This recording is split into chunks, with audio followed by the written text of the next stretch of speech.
अब पढ़ दो चुपचाप। देखो 14 नंबर का क्वेश्चन है आपके पास, how many multiple of 4 lie between 10 to 250।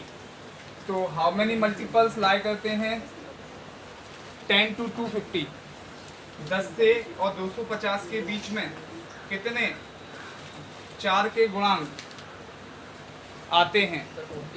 तो सबसे पहले तो ये बताओ कि 10 के बाद ऐसा कौन सा 12 है। 12 हमारा 4 से क्या हो जाता है, डिवाइड हो जाता है। तो हम लोग क्या लिखेंगे 12, हाँ भैया 12, 12 के बाद क्या आएगा 16, 16 के बाद 20, और ऐसे कितने तक चाहिए हमें 250 तक। तो 250 से पहले ऐसा कौन सा नंबर है जो 4 से डिवाइड हो जाता है। तो बताओ बच्चों ऐसा कौन सा नंबर होता है जो 4 से डिवाइड हो जाता है, बोलो कौन सा होता है, कौन सा 248 हो जाएगा ना डिवाइड। तो हम लोग लास्ट में कितना ले लेंगे 248। अब हमको बताना है नंबर ऑफ टर्म्स एन, यानी ऐसे कितने पद होंगे इनके बीच में, ठीक है ना। हमको ये बताना है कितने नंबर ऑफ टर्म्स होंगे, ठीक है, कितने पद होंगे, पदों की संख्या निकालनी है उनके। तो हम लोग देखो पहला वाला पद क्या होता है, देखो अभी तुझे समझ आएगा, अभी तुझे ये नहीं पता होगा एपी किसे कहते हैं ना। चल अब यार देखता हूँ तुझे, अभी तो तू बस इतना समझ, इसे क्या कहते हैं, इसे कहते हैं हम लोग ए का मतलब यहाँ पर क्या है फर्स्ट टर्म, फर्स्ट टर्म यानी पहला प्रथम पद, ठीक है, फर्स्ट टर्म। तो फर्स्ट टर्म की वैल्यू कितनी है बच्चों a = 12। अब होता है हमारे पास common difference, common difference, common difference का मतलब होता है सदवांतर यानी d। हम निकालते कैसे हैं, पीछे वाले में से आगे वाले को क्या कहते हैं minus, a2 minus a1। a2 minus a1 करोगे तो देखो 16 माइनस 12, 16 माइनस 12 कितना आएगा 4। 16 माइनस 12 करेंगे तो कितना आएगा 4 आएगा, ठीक है। अब देखो ये आगे मेरे पास, अब हमको n निकालना है ना। लास्ट वाला देखो टर्म कितना है, लास्ट वाला 248 है लास्ट वाला। तो हम देखो लास्ट वाले को कैसे लिखेंगे, अंतिम पद है ना, last term, last term l से दिखाते हैं या en से दिखाते हैं, कैसे दिखाते हैं इसको, इसकी वैल्यू कितनी है 248, ठीक है। अब हमें निकालना क्या है, नंबर ऑफ टर्म्स निकालना है ना, पदों की संख्या, नंबर ऑफ टर्म्स। तो नंबर ऑफ टर्म्स की वैल्यू क्या होगी, नंबर ऑफ टर्म्स कितना हो जाएगा n = what। तो n निकालने के लिए एक हमारे पास डायरेक्ट फॉर्मूला होता है, कौन सा, an = a + n - 1 × d, ठीक है। अब इसमें हम लोग क्या रख देंगे, वैल्यू पुट करेंगे। देखो an की वैल्यू हमारे पास कितनी थी लास्ट टर्म 248, ठीक है। a कितना था बच्चों हमारे पास, a 12 था, n - 1, तो n कितना है हमारे पास निकालना है हमको, और d की वैल्यू कितनी है 2। तो देखो 248 = 12 + 4 का मल्टीप्लाई करो तो 4n - 4, ठीक है। तो 248 = 12 - 4 कितना मिलेगा 8, तो 12 - 4 आएगा 8 + 4n, ठीक है। इस 8 को आप इधर लेके आइए, और इस 8 को आप इधर लेके आओगे तो क्या मिलेगा आपको, 248 - 8 = कितना हो गया बच्चों, 240 = 4 से ये 240 60, n की वैल्यू कितनी आ गई बच्चों 60, ठीक है। यानी नंबर ऑफ टर्म्स कितने आ गए हमारे पास 60 आ गए, पदों की संख्या कितनी आ गई 60।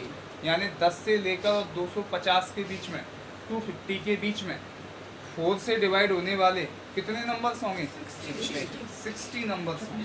कुछ सही बात समझ में। अब देख एपी क्या होता है, इस तरह की जो सीरीज होती है ना, हम उसे क्या कहते हैं अंकित, एपी कहते हैं। सीरीज कैसी, जैसे एक नंबर 12 फिर 16 फिर 20 फिर 248 तक ये जा रहे हैं, लेकिन याद रखना हम उसी को एपी कहेंगे बच्चों।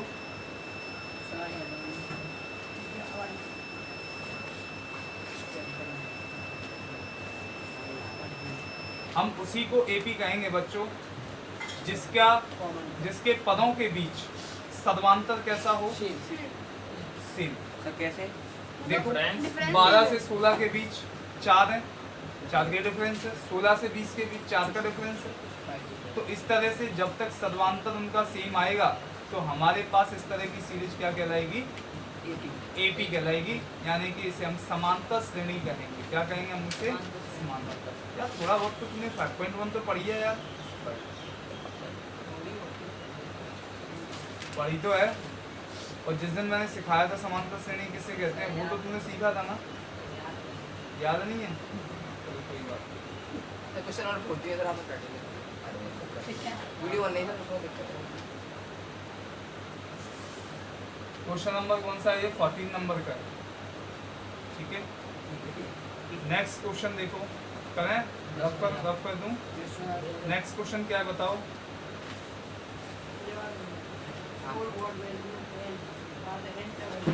देखो हमारे पास नेक्स्ट क्वेश्चन है, for the value of n are, for the value of n are the nth term of 2 APs equal. वो आपसे ये पूछ रहा है कि हमारे पास 2 AP हैं बेटा, उन दोनों AP के कौन से टर्म के लिए ये दोनों APs इक्वल होंगी। ऐसा कौन सा टर्म होगा जो दोनों APs का इक्वल होगा। कुछ आई बात समझ में? पढ़ो क्वेश्चन क्या लिखा है उनके। n के किसी मान के लिए दोनों समांतर श्रेणियों 63, 65 और 67 और 3, 10, 17 के nवें पद बराबर होंगे। बात है इसमें दोनों APs के कौन से nth टर्म n की किस वैल्यू के लिए इक्वल होंगे। अब आज समझ आ जाएगा आपको कौन से होंगे। देखो आपसे ये कह रहा है, अभी समझो, आप समझोगे तो आएगा समझ, ऐसी बात नहीं। देखो आपसे 2 उसने क्या दे रखी है, AP दे रखी है। कौन कौन सी दी है बताओ जरा, बोलना। 63, 65, 65, 67। पहली AP आपके पास फर्स्ट AP 63 है ना, 65। प्रथम समांतर श्रेणी आपके पास 63, 65 डैश डैश डैश। कहाँ तक ज्यादा है, 67 में था, 67 में कहाँ तक ज्यादा है, नहीं सर, 67 भी है फिर इसके बाद 67 एंड 63, 65, 67 डैश हाँ। Dash dash. बस इतना ही है, ठीक है। दूसरा वाला AP हमारे पास क्या है, सेकंड वाला 10, 70, कितना, 3, 3, 10, 17। ये 2 APs हैं बेटा हमारे पास, ठीक है। 2 समांतर श्रेणियाँ, तो 2 समांतर श्रेणी है। तो अगर मैं आपसे पूछूं कि प्रथम समांतर श्रेणी से A का मान, A का मतलब क्या होता है, प्रथम पद। क्या होता है, प्रथम पद। तो प्रथम पद या फर्स्ट टर्म देखो कितना है हमारे पास, 63। अब हम क्या निकालेंगे, कॉमन डिफरेंस यानी सर्वांतर। कितना आएगा विनेश, D इक्वल टू 65 में से कितना माइनस करेंगे, 63। तो 65 माइनस 63 कितना आएगा बच्चों, 2 आएगा। यहाँ पर हमको पदों की संख्या का पता है, नंबर ऑफ टर्म्स का कुछ पता है क्या। देखो नंबर ऑफ टर्म्स यहाँ पता ही नहीं है, क्योंकि पीछे क्या किया जाता है, डैश डैश डैश। हमें यहाँ पर पदों की संख्या का अंकित पता नहीं लग पाएगा, क्योंकि पीछे देखो डैश डैश डैश। अब पता नहीं है कितना लंबा जाएगा, क्या कह सकते हैं, कुछ बात समझ आ रही दिमाग में। इसीलिए हम लोग कंफर्म नहीं है आगे कितना जाएगा। तो हमारे पास पदों की संख्या का नहीं पता, हमें n का नहीं पता, ठीक है। अब इस वाले में देखूं तो इस वाले के लिए प्रथम पद यानी A की वैल्यू कितनी होगी, फर्स्ट टर्म की, 3 इक्वल टू 3। अगर हम यहाँ से D का वैल्यू देखें, सर्वांतर D कितना होगा अंकित बता, कितना होगा, 10 माइनस 3 कितना आएगा बच्चे, 7। ठीक है, इसमें भी हमें पदों की संख्या नहीं पता, इसमें भी नंबर ऑफ टर्म्स का हमको कुछ पता है क्या, नंबर ऑफ टर्म्स यानी n, इनका नहीं पता, ठीक है ना। अब देखो प्रश्न के अनुसार, प्रश्नानुसार या H पर क्वेश्चन, H पर क्वेश्चन उसने क्या कहा, हाँ, for what value of n the n term of given APs are same. दोनों के कैसे होने चाहिए, सेम होने चाहिए।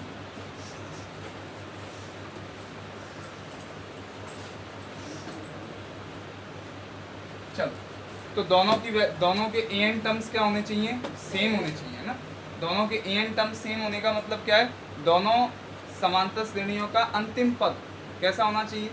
समान होना चाहिए। अंतिम पद कह दो या कह दो उसे nth टर्म, यानी nवां पद कह दो उसे। क्या कहो? nवां। बताओ तो हम क्या लिखेंगे? इस वाली AP को हम पहला कह रहे हैं तो हम इसे लिख रहे हैं an1 is equal to an2। अब an को निकालने का हमने क्या फॉर्मूला पढ़ा है बताओ? a plus n minus 1 into D पढ़ा है। और इस साइड भी हमने a plus n minus 1 into D. तो करते हैं बच्चों। तो देखो ऊपर वाले के लिए 63, n की वैल्यू हमें पता नहीं, b की वैल्यू ऊपर वाले के लिए 2। अगर हम इसको लिए देखें तो a की वैल्यू कितनी है बच्चों? 3 प्लस n माइनस 1 हमको पता नहीं है, b का वैल्यू कितना है बच्चों? 7। ठीक है, अब इसे जरा कैलकुलेट करो। तो देखो 63 प्लस 2n माइनस 2 ये कितना आएगा? 3 7n माइनस 7। ठीक है, तो 63 माइनस 2 कितना मिलेगा आपको? 61। ठीक है, प्लस 2n। ठीक है, इक्वल टू 3 माइनस 7 कितना मिलेगा? माइनस का 4 प्लस 7। ठीक है, अब इस माइनस 4 को आप इस साइड ले आइए और 2n को उस साइड लेके जाइए, तो कितना मिलेगा आपको बताओ? 61 माइनस का 4 हो जाएगा प्लस, है ना, और 7n माइनस 2n। तो बताओ कितना बचेगा? 65 इज इक्वल टू 5। तो 5 से 65 कितनी बार डिवाइड होगा? तो देख n बराबर कितना आया? 13। इसका क्या मतलब है कि 13th पद के लिए, 13th टर्म्स के लिए इन दोनों APs की वैल्यू कैसी होगी? सेम होगी। इसका मतलब ये है अंकित कि 13वें पद के लिए इन दोनों समांतर श्रेणियों का मान कैसा होगा? समान होगा। क्या होगा? समान। इन दोनों समांतर श्रेणियों का मान 13वें पद के लिए क्या होगा? समान। ठीक है, कुछ आई बात समझ में? यहाँ पर भी इसने यही बोला था ना, n की किस मान के लिए दोनों समांतर श्रेणियों का मान समान होगा, तो हमने यहाँ से दोनों से समांतर श्रेणियों को तो बराबर कर दिया और n का मान अपने निकाला। ठीक है, nth टर्म के लिए बोला था बेटा, तो nth टर्म हमने यहाँ से दोनों इक्वल कर दिए और हमने वहाँ से n की वैल्यू फाइंड आउट कर दी। ठीक है, कोई दिक्कत है किसी बच्चे को? करो नोट कर। हो गया।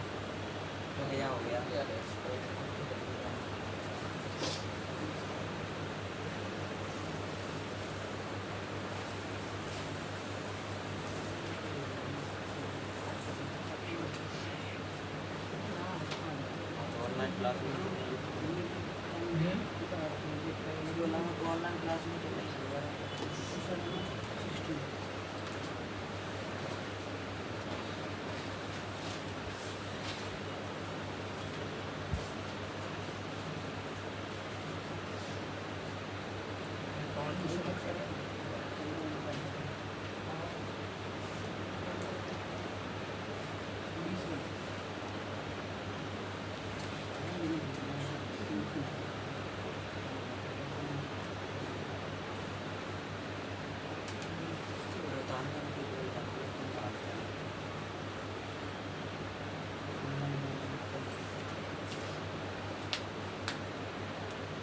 स्कूल में फिर से एडमिशन ले लिया?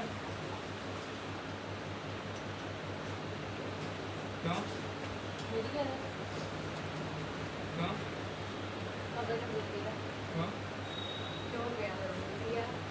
कब रेगुलर स्कूल जाएगी? तो बेकार था। चलो मैं जाना। आपको घर पे बताया किस पापा ने? सब पता रहता है मुझे। पूरी नॉलेज लेके आए होंगे आप घर से, पूरी नॉलेज लेके आए मैं कर गया ही नहीं। टाइम नहीं था उतना, बहुत लोग थे हम लोग। मतलब हम लोग तो जा नहीं थे, लेकिन वहाँ पर सारे टीचर्स और भी आ गए ना, सारे पूरे गांव के। प्रचार करने गए थे ना? प्रचार करने को ही जाता है क्या? टीचर्स से मिलने गए थे, वहाँ के जो टीचर्स हैं ना। प्रचार तो बच्चों के बीच में होता है, हम भी बच्चों से मिलने तो गए थे, तो टीचर्स से मिलने गए थे जो वहाँ पर ओल्ड टीचर है, उन्होंने बुलाया था। सिद्धनाथ सर है ना, सुनील सर हैं, ठीक है, मैथ्स पढ़ाते हैं सुनील सर, मुकेश शर्मा जी हैं, संस्कृत हिंदी पढ़ाते हैं, है ना, और ध्रुव शर्मा है, संजय गुप्ता है, बहुत सारे टीचर्स मैं हैं। तो जिंदगी में सिर्फ राम से देखा हुआ फिर है। रामपुर भी जाता हूँ मैं, तो वहाँ पे भी टीचर्स वहाँ पे भी बुला रहे हैं काफी बयान में। अब धीरे धीरे दूसरा को बढ़ाना पड़ेगा ना, अपना फील्ड बढ़ाना पड़ेगा ना, दायरा बढ़ाना पड़ेगा। कब तक अपन किड़े जाम के भरोसे चलते रहेंगे, हैं? किड़े जाम के बच्चे आएंगे या न्यू ओरिजिन के बच्चे आएंगे तो ही हम पढ़ाएंगे, कि नहीं? पढ़ा लिया बस, अब हमको जाओगे अब दुनिया पढ़ानी है, पूरी सवरगढ़ पढ़ाना है, आसपास के पूरे एरिया के बच्चे पढ़ाने हैं, एमपी पढ़ाना है। कि नहीं? अब ये थोड़ी है एमपी तो से ज्यादा हो जाएगा। एमपी पढ़ाएंगे बेटा। आप तुम जरा ये जिससे फ्री हो जाओ, जरा 11th वगैरह के बैच बन जाए मेरे प्रॉपर, और उसके बाद फिर बस चालू। और और क्या, यूट्यूब पे चलाएंगे पूरा सब कुछ। काम क्या नीचे है? का मत मिटाना। ये इनकम हो काम जाएगी सर आपकी वजह से, हैं? और इनकम बढ़ जाएगी। पढ़ाएंगे इनकम, वो मंगो फोन लेके आते ही आप सब वीडियो चालू करवा के और यहाँ रखवा दिया करेंगे, टाइमिंग बढ़ जाएंगे सारे, वाईफाई लगवा देंगे तुम्हारे नेट के लिए, आराम से चला के रख दो या 1 घंटे बंद करके घर जाओ। आर्ट्स बढ़ जाएंगे ना, बढ़ जाएंगे कि नहीं बढ़ जाएंगे ईशान? व्यूअर बढ़ेगा। व्यूवर्स बढ़ जाएंगे, आर्ट्स बढ़ जाएंगे, हटा देंगे, हटा दें। सर आपका अनअकैडमी आपके लिए शुरू हो गया था पढ़ाने के लिए, अनअकैडमी आपके लिए भी तो हो गया था ना आपका? हाँ, लेकिन टाइम नहीं मिलता ना, अकेडमी पे बहुत काम करना पड़ता है, आपको आप लोगों को नहीं पढ़ा पाऊंगा। देखो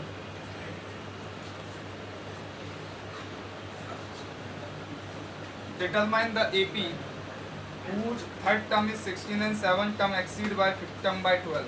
आपसे क्वेश्चन ने ये कहा है कि आपको वो AP निकालनी है, वह समांतर श्रेणी निकालनी है जिसका 16वां टर्म, जिसका थर्ड टर्म 16 है और 7th टर्म जो है वो 5th टर्म से कितना बड़ा है? 12 बड़ा है, 12। सही बात समझ में? आपको ऐसी AP फाइंड आउट करनी है जिसका थर्ड टर्म 16 है और 7th टर्म 5th टर्म से कितना बड़ा है? 12 बड़ा। बात आई कुछ समझ में? हमको उस समांतर श्रेणी का मान निकालना है इनके जिसका तीसरा पद कितना है? 16 है और उसका 7वां पद 5वें पद से कितना बड़ा? 12 अधिक, 12 बड़ा। ठीक है, बात समझ आ गई क्वेश्चन तुझे? हाँ भाई साहब करेंगे, आप क्यों घबरा रहे हैं? मुदित महाराज देखें, है ना, तो हम लोग लेट करेंगे सबसे पहले। Let the first term of the AP is A and common difference कितना है बच्चों? Common difference will be D। ठीक है, माना समांतर श्रेणी का प्रथम पद A व सर्वांतर कितना है इनके? सर्वांतर D है। ठीक है, मैंने मान लिया कि जो AP हमारे पास उसका first term A, common difference D है। मैंने क्या किया? समांतर श्रेणी का प्रथम पद A और सर्वांतर क्या ले लिया बच्चों? D ले लिया। ठीक है, तो देखो अब अगर ये मैंने ले लिया तो अगर मैं थर्ड टर्म की बात करूं बच्चों, थर्ड टर्म थोड़ा पीछे होना,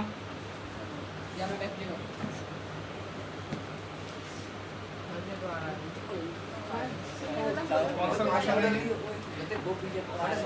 हाँ भाई बेटा, अगर मैं थर्ड टर्म की बात करूं तो थर्ड टर्म यहाँ से कितना आएगा?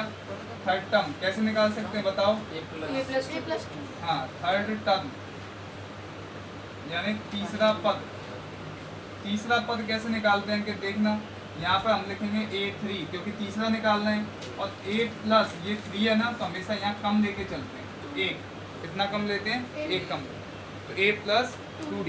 जैसे अगर मुझे पांचवा निकालना है तो कैसे निकालूंगा, ए प्लस 4d, एक कम लेके चलो, ठीक है। अब देखो A3 आ गया, A3 का मान आपको कितना दिया है, A3 की वैल्यू देखो कितनी दी है 16, A plus 2d,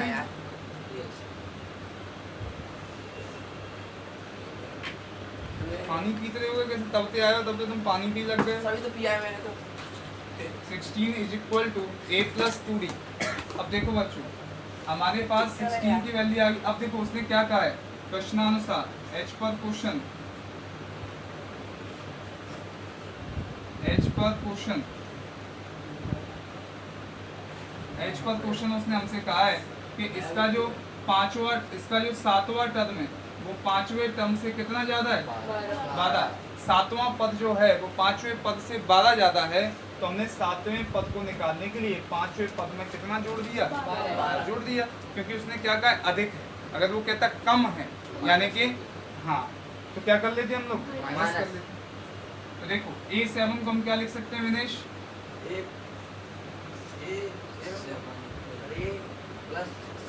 A plus 6d लिख सकते हैं, A प्लस 6d।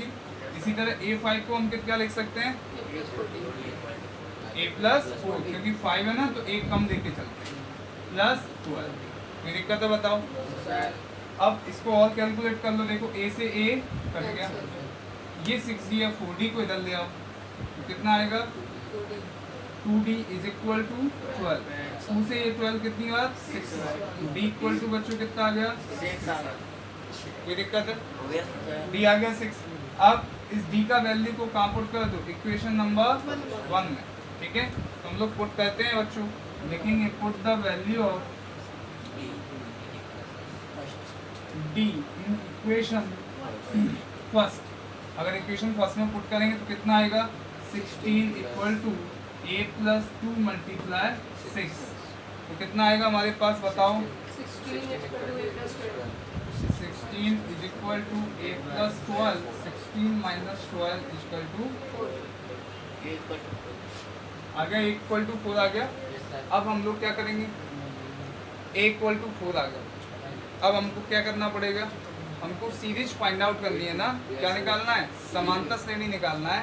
तो हम कैसे निकालेंगे, हम लोग लिखेंगे वी नो दैट